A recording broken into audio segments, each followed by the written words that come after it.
Assalamualaikum warahmatullahi wabarakatuh. Kembali lagi dengan saya Nelia Mustafliha, yang kali ini kita akan membahas tentang pendidikan yang berisi tentang 5W dan 1H. Apa sajakah itu? Yaitu ada what, who, why, when, where, dan juga how. Yang pertama, kita akan membahas tentang what. Istilah pendidikan tentunya sudah sering kita ucapkan dan sudah sering kita bahas. Tetapi kaitannya dengan makna yang mendalam dari pendidikan itu sendiri itu apa? Pendidikan tidak hanya sekedar dari kata didik yang diberi imbuhan pen dan juga an, tetapi lebih dari itu. Pendidikan, jika menurut Undang-Undang Nomor 20 Tahun 2003 disampaikan bahwa pendidikan merupakan kegiatan usaha sadar dan terencana untuk menciptakan suasana yang mengaktifkan siswa. Supaya apa? Supaya potensi, kepribadian, dan keterampilan siswa dapat berkembang. Menurut Bapak Pendidikan kita, yaitu Ki Hajar Dewantoro, pendidikan merupakan kumpulan segala kodrat anak agar anak dapat berkembang sesuai dengan perkembangannya dan menjadi manusia yang selamat, juga mendapatkan kedudukan yang setinggi-tingginya. Itu merupakan makna yang sangat mendalam kaitannya dengan pendidikan, yang mana tugas dari pendidikan berkaitan dengan merubah perilaku dari yang belum bisa menjadi bisa, dari yang bisa menjadi lebih bisa, bahkan menjadi ahli. Dan di dalam pendidikan itu sendiri sebenarnya ada 3 hal yang cukup sering kita dengarkan, yaitu mengajar, mendidik, dan melatih.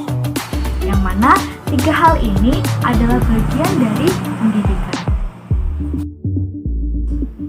Kita masuk ke W yang kedua, yaitu why. Mengapa manusia perlu pendidikan?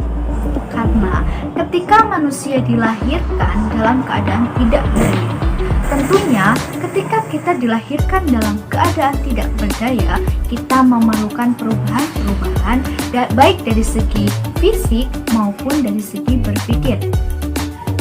Dan itu semua bisa kita lakukan melalui pendidikan.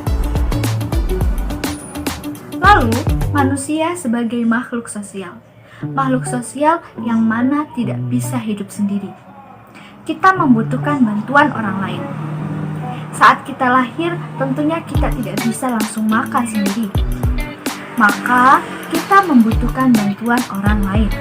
Ketika kita sudah mendapatkan bantuan dari orang lain, kita akan mendapatkan perubahan-perubahan pada diri kita sendiri.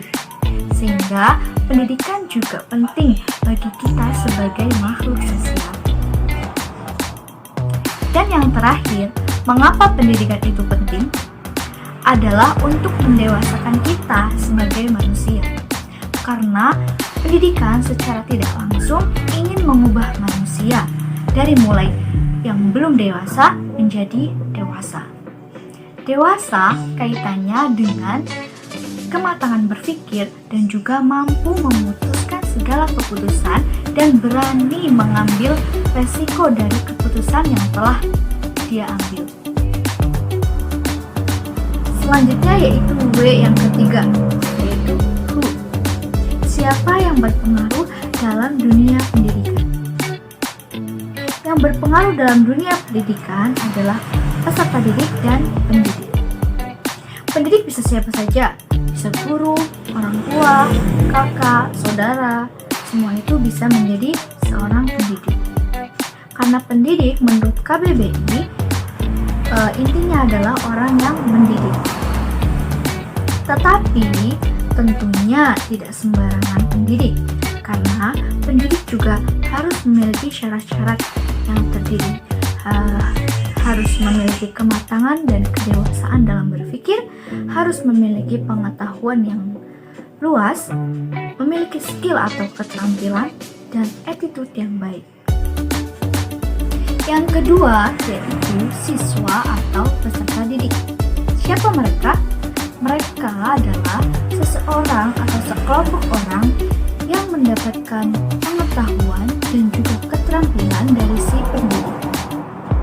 Mereka dikatakan belajar apabila sudah terjadi perubahan dalam diri mereka. W yang keempat yaitu when. Kapan pendidikan itu berlangsung? Pendidikan berlangsung kapan saja. Pendidikan berlangsung sepanjang hayat, dari mulai kita lahir ke dunia sampai ke liang lahat. Selama kita masih mampu menerima informasi-informasi dan menerima pengetahuan. Selanjutnya yaitu where, di mana pendidikan berlangsung. Pendidikan dapat berlangsung di lingkungan keluarga, di lingkungan sekolah, dan di lingkungan masyarakat. Tiga hal tersebut memiliki pengaruh yang cukup besar untuk kita semua. Lalu yang terakhir yaitu how. Bagaimana pendidikan itu berlangsung? Pendidikan berlangsung dalam 3 tahapan, yaitu tahap pendidikan keluarga, pendidikan sekolah, pendidikan masyarakat. Dalam pendidikan keluarga, kita mendapatkan tentang pendidikan budi pekerti serta nilai-nilai moral. Sedangkan dalam sekolah, kita mendapatkan sebuah keterampilan dan juga bekal untuk masa yang akan datang. Lalu, dalam pendidikan masyarakat, kita mendapatkan suatu keterampilan dalam berorganisasi sosial dan juga interaksi sosial. Demikian yang dapat saya sampaikan, semoga bermanfaat.